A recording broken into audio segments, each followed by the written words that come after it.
3 blocks Saturday, another one already here tonight. That one poked away by Myers, and he's able to get the land. Head fake by Smith, and he'll give it off the room. Mandel Thomas for 3. That break in the action, an easy layup. Frazier with a tough shot, but gets it to go. Get in there at will. 5 on the shot clock. Frazier pulls, and he'll hit it. Crossover against Sanford. Hesitation, and it won't go, but a rebound, and he's able to put it back in. Lead of the game for either team. Good split. Severe finds Rooms. I like that yellow light analogy. I do. I like that as well. Seibert is stuffed by Rooms. If every 3 shots he takes is from there. And John Severe, advised. You got to get to 2 points there. Yeah. Now it's Fay, and he hits the 3. And Severe pulls up from the elbow. A better basketball team than us, you know. I mean, it's obvious, you know, when you look at our field goal shooting percentage and theirs at halftime again.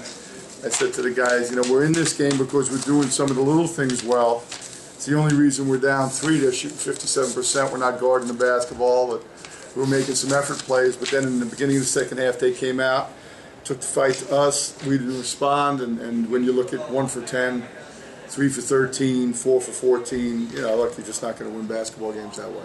I thought we got some decent looks at it. I don't think we worked hard enough and were physical enough offensively to get the shots we wanted to get. When they amped it up, we jumped them early, and then you know, they took some shots in the early rounds of the fight, and then they gathered themselves like a veteran team does, and they weathered the storm, and then they just raised the intensity, and we didn't match it.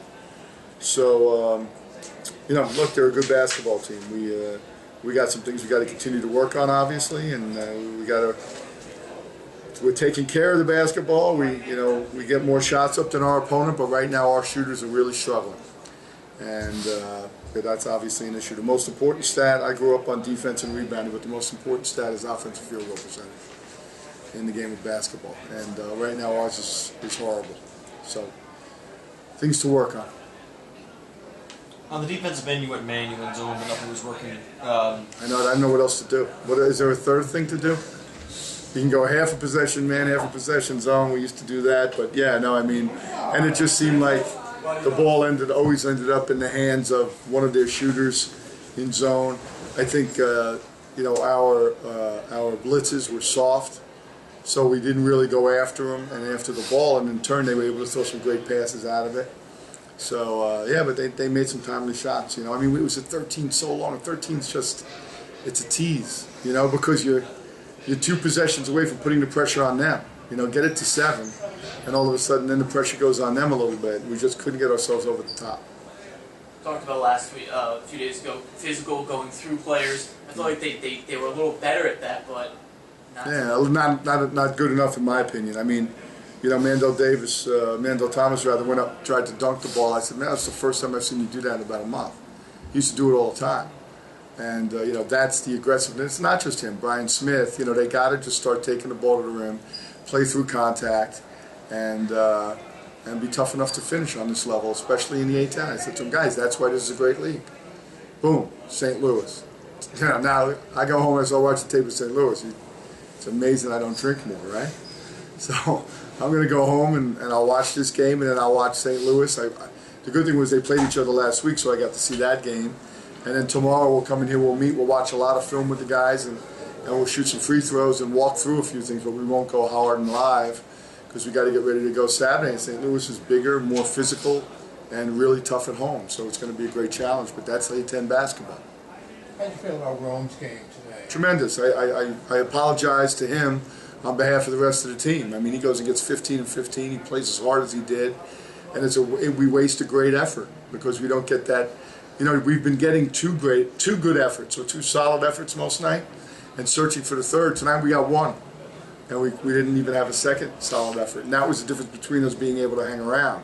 You know, if Frazier has his usual night and he's like 8 for 14, all of a sudden we're in this game. You know, we could try to find a way to make plays and steal it. But Rooms did a very good job, played great, aggressively. I think taking him out of the starting lineup 2 games ago, the point was made. And he came in and he dominated practice, and now he's had a very good game against a good baseline. You know, their baseline was good. Tom's just getting frustrating with Yes. with severe. You just kind of never know what you're going to get from a game-to-game basis. Well, that's true. 30, and there's games where he goes 3 for 13 or. Right, and as we get in conference play, it's going to be a lot harder to get 30. You know what I'm saying? In this league, and now this is the maturation thing for a freshman. Don't get frustrated. Don't start chasing shots, the term we use, just where you're just trying to find a shot instead of playing the game. And then understanding you're a focal point of their defense. So he's not getting those looks. Guys aren't helping off John anymore. So that's all part of the maturation process. Now you got to work harder, and you got to be even more crafty to be able to get yourself good looks at the basket. And the key, once again, are good looks. And the big transition is going from a green light to a yellow light and understanding the shots you can make. He's also getting exhausted because he's working so hard to try to get shots because they're defending him so hard. And in turn, he hasn't really had his legs. But you get that little flash of brilliance, you know, and you know, obviously he struggles. He has a bad game, he gets double digits. So when he gets this right, you know, he gets 13 tonight, he doesn't play very well. When he gets this right, he's going to be a hell of a player. But the other thing is you can't sit here and depend on a freshman. There are no good teams unless, you know, these are one-and-done guys. Not many schools are depending on freshmen to win basketball games for them. And we are, to a certain degree. How do you try to stay positive when you just lost 5 games in a row? Well, you know, we competed. You know, we're competing. I know it sounds ridiculous, but I was here, my first year here, we weren't playing with anybody in the league. We were taking 40-point losses, 30-point losses. So we're competing, and I've got to get them to continue to learn how to compete harder.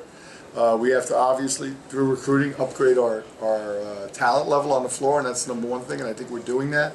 But the group that we have here, they have to continue to get a little bit better each day. They have to understand the wins are out there, and no one's going to give you one in this league. You got to go take it. So I'm still as positive as I can be with them. I'm honest with them, but I'm also being positive with them. And you just got to grind it. It's a marathon. I've been through it. You know, I've been through it. Do I enjoy it? No. I hate losing. I hate losing as much as anybody on the planet. But I think I wear it well. This way. You know, one of the refs was kidding with me. He said, "You don't have any gray hair." I said, "Yeah, it gets you on the inside." And that's the truth. But we'll be fine.